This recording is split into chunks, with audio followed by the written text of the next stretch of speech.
नमस्कार, young Bharat news देख रहे हैं आप। देखिए, आपको बताएं कि चिराग पासवान का बड़ा बयान आया है। जीतन राम मांझी पर बोले हैं चिराग पासवान। तमाम मुद्दों पर चिराग पासवान का बयान आया है। तेजस्वी यादव की बिहार अधिकार यात्रा पर उन्होंने तंज कसते हुए कहा कि कांग्रेस से इनको सम्मान नहीं मिला तो राहुल गांधी को प्रधानमंत्री बनने के लिए चले थे, मगर राहुल गांधी ने इनको मुख्यमंत्री तक नहीं बनाया। इस बात की तकलीफ तेजस्वी के मन में है, यानी कि तेजस्वी का दर्द समझ रहे हैं चिराग पासवान।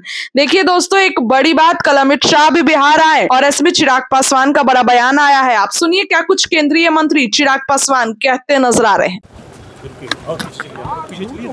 चिराग जी, बड़ा फटकार, कांग्रेस को बड़ा फटकार हाईकोर्ट से प्रधानमंत्री जी के मां को वीडियो को लेकर। ये देखिए, और ये गलत है ना भाई। मतलब कुछ भी आप कर लीजिए, पर आप इस बात को तो कतई जायज़ नहीं ठहरा सकते ना कि किसी की माँ को लेकर, जो अब इस दुनिया में भी नहीं है, आप इस तरीके से एआई वीडियो आप बनाते हैं।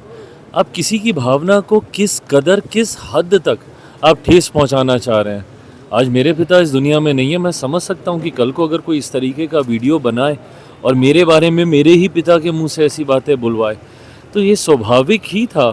और आज जिस तरीके से माननीय न्यायालय के द्वारा कांग्रेस को इस पर फटकार लगाई गई है, मुझे लगता है आगे से कम विपक्ष के नेताओं को इस बात का ध्यान रखना चाहिए कि कम से कम ऐसे लोगों को जो सार्वजनिक जीवन में नहीं है, वैसे तो माता पिता पे वैसे ही नहीं जाना चाहिए, बट कम से कम जो नहीं है उनको तो कम से कम ये लोग बख्श दें।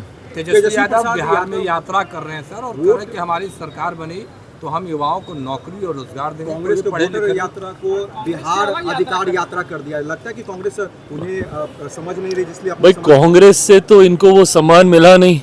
ये तो उनको राहुल जी को प्रधानमंत्री तक बनाने चले गए थे, पर उसके बाद वो इनको मुख्यमंत्री का उम्मीदवार तक घोषित करके नहीं गए। तो स्वाभाविक है इस बात की तकलीफ तो इनके मन में होगी।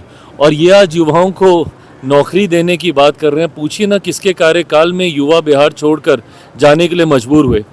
देश के इतिहास में अगर सबसे ज़्यादा पलायन किसी राज्य से किसी कालखंड में हुआ तो वो इन्हीं के कालखंड में हुआ, जब बिहार में राजद की सरकार थी। 90 का वो दशक था।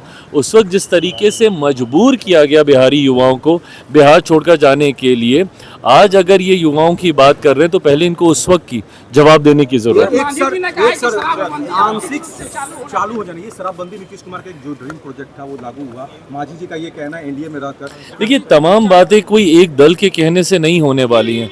ये कलेक्टिव चर्चा का विषय है, और ऐसे में कोई चुनाव के वक्त कोई एक बयान दे दे, उससे नहीं होगा। जब तक पूरी सरकार, सत्ता पक्ष, विपक्ष बैठकर इसके ऊपर चर्चा नहीं करेगा, कोई फैसला नहीं लगता है ये बातें सब सही है। अरे बस प्रभु।